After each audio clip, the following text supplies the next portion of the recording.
So at the moment you're on a tour and you're in the middle at the moment, is that right? Where have you come from to come to London? We are coming from a tour. It's an European tour. It's sponsored by the government of Argentina.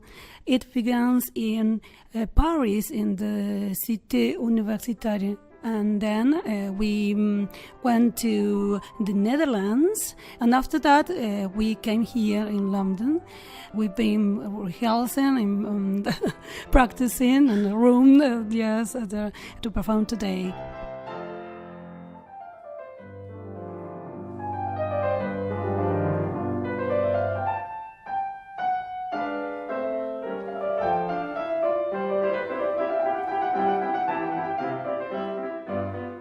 How have the other performances gone so far? Well, wonderful. For example, at Université in Paris, it is at Argentinian House, because it's a university campus, and there's a lot of houses where students they live.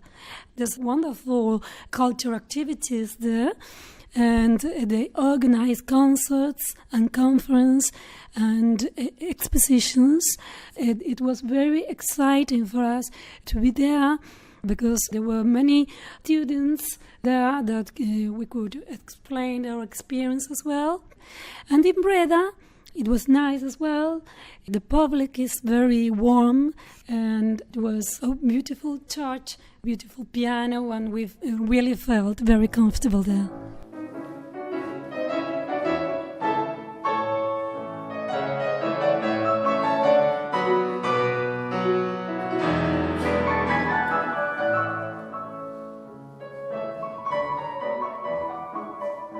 When you mentioned about when you were in Paris, many of the students spoke to you. What kind of questions do people ask generally? There was a French woman who came to the concert because her daughter was a harpist and she was blind. And she wanted to know the way of reading scores that we use. Well, she didn't go with her daughter. She went on her own. But she asked us after the concert about many things, and we be on touch to help her or to give us our experience of her life after losing the sight.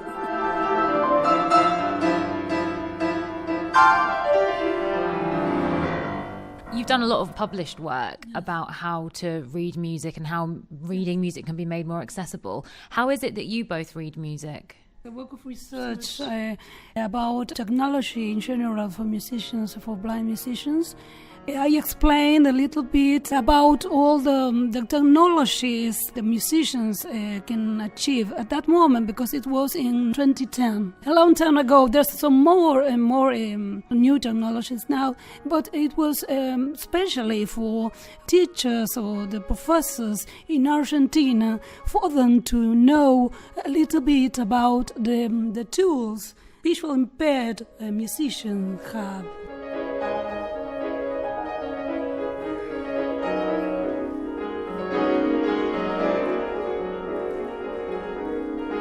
And what are you most looking forward to about the performance this evening? Well, we are very excited, and we perhaps can help other pianists or other musicians or in similar situations, or perhaps a professor, a teacher has a visually impaired student and doesn't know how to manage that situation, or perhaps someone knows someone is losing the sight and he is a pianist, so her or he or she is losing the sight and is a pianist and doesn't know perhaps how to manage that, and perhaps can find in our experience, in our performances, kind of a way to reach, because we only want to show the people how we manage that situation.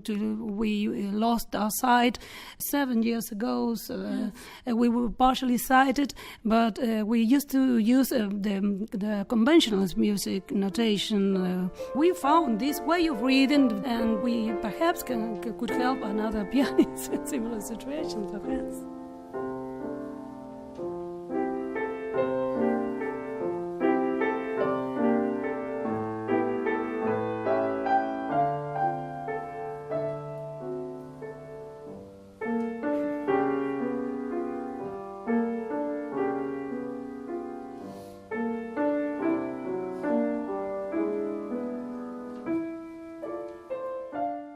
Hello, I'm James Risdon and I'm the music officer at RNIB. Today we're here for a piano recital from Paula and Fabiana, who are blind pianists, and they've been involved with RNIB for a while, is that right?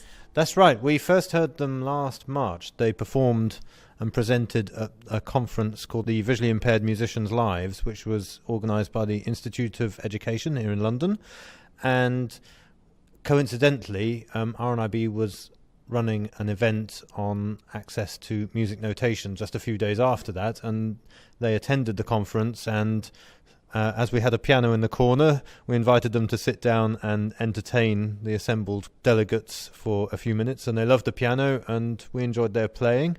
And so when they were organising their European visit for 2016, they asked if there might be some opportunity to perform again. So this concert is a result of that. Conference was it was a really, really wide-ranging conference, everything from sort of education through to accessible music technology, through to, there was a sort of performance strand going through the conference, and they were one of the performers. I think what people were interested in is how they learn their music, and they learn through software called Goodfeel, which allows them to have an audio output of the music that they learn. I think they learn effectively from a sort of synthetic speech talking score, if you see what I mean. So the music would be would be in electronic format on the computer, and they would use their screen reader to read through the music on screen, and it would tell them, this is a C crotchet, a D minim, and they would literally go through note by note like that and learn. But they'd also be able to hear the music as it would played back on the computer.